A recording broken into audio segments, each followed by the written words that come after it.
अगर आप हर बार मुझे फर्क नहीं पड़ता बोल देते हो तो सच ये है कि आपको फर्क पड़ता है, बस आपने दिखाना बंद कर दिया है। Part 1, relatable start. कभी नोटिस किया है कि आप किसी रूम में जाते हो और बिना कुछ बोले समझ जाते हो कौन नाराज है, किसका मूड ऑफ है, और फिर आप धीरे धीरे अपने वर्ड्स, अपनी टोन, यहाँ तक कि अपनी पर्सनैलिटी भी बदल लेते हो, बस ताकि माहौल खराब ना हो। Part 2, self loss. धीरे धीरे आप वो इंसान बन जाते हो जो सबको समझता है लेकिन खुद को नहीं समझ पाता। लोग कहते हैं तू कितना एडजस्ट कर लेता है यार, और आप मुस्कुरा देते हो, लेकिन अंदर से आप हर बार थोड़ा और खो जाते हो। Part 3, root cause.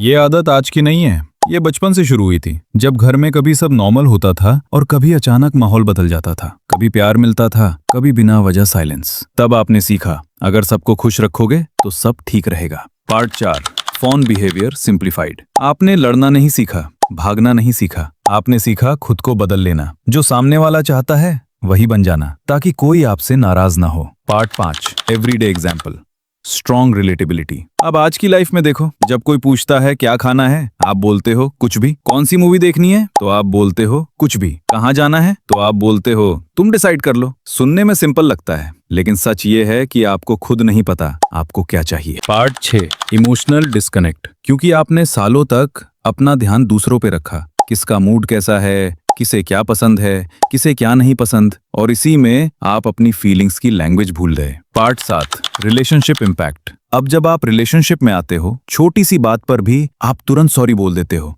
कभी कभी तो बिना गलती के भी। आप आर्ग्यूमेंट अवॉइड करते हो, अपनी बात दबा देते हो। बाहर से सब परफेक्ट लगता है, कोई लड़ाई नहीं, कोई ड्रामा नहीं, लेकिन अंदर से आप अकेले हो जाते हो। पार्ट 8, स्ट्रॉन्ग इमोशनल पंच। आप रूम में मौजूद होते हो, लेकिन असली आप वहां होता ही नहीं। आपके पास ओपिनियंस होते हैं, फीलिंग्स होती हैं, लेकिन आपने उन्हें बोलना ही बंद कर दिया। Part 9, reality shift line. लोग कहते हैं तुम बहुत अच्छे हो, बहुत समझदार हो, लेकिन असल में आपने अपनी नीड्स छुपाना सीख लिया है। Part 10, turning point, powerful. और सबसे पेनफुल मोमेंट तब आता है जब आप अपने ही बच्चे को वैसा ही बिहेव करते देखते हो। वो भी मुझे फर्क नहीं पड़ता बोलता है, और तब समझ आता है ये आदत खत्म नहीं हुई, बस आगे बढ़ गई। Part 11, solution, practical plus real. अब इससे बाहर कैसे निकलना है? कोई बड़ा स्टेप नहीं, बस छोटे छोटे मूवमेंट्स हैं। अगली बार कोई पूछे क्या खाना है तो सच बोलो। अगली बार कुछ पसंद ना आए तो मना करो। डर लगेगा, बहुत अजीब लगेगा, लेकिन हर बार जब आप सच बोलोगे और कोई आपको छोड़कर नहीं जाएगा, आपका दिमाग धीरे धीरे सीखेगा कि सच बोलना सेफ है।